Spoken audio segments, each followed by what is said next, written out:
Welcome back. So today we will be installing Superset on Windows. To install Superset on Windows, we will need one of the operating system they support, for example, Ubuntu, Debian, because we cannot directly install on Windows.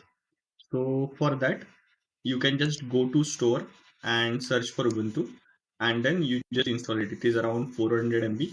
Once you install, if you open it, you will see something like this, a terminal, and it says that Windows subsystem for Linux is not enabled.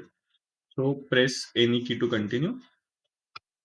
If I do, it is not working, not sure why. So let it be. I'll just close it. I will go to start and search for PowerShell or terminal, and then right click and run it as administrator. It will ask this.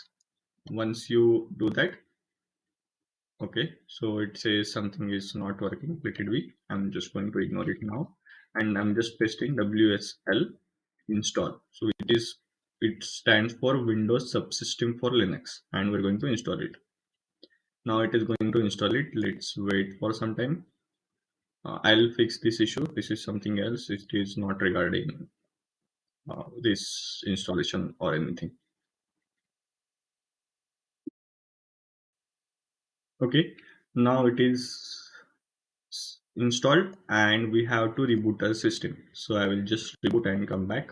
Once the system started, automatically this window popped up and it is now asking for a few things. That Ubuntu is already installed. Launch Ubuntu installation. This installing this may take few minutes, and now it is asking for few of our details. For example, username. So for username, I'm putting my name. Once done, it will ask for a password probably. Yep.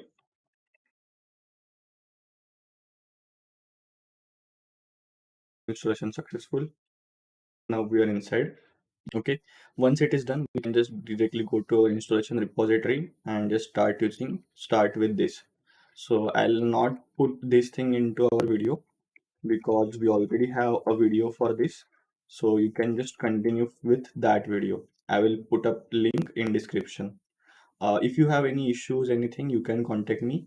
You can find my email ID in this repository, or you can just comment down. I will immediately reply as soon as I receive any notification. Sometimes it doesn't give notification, but I will try. Okay. Thank you. Bye.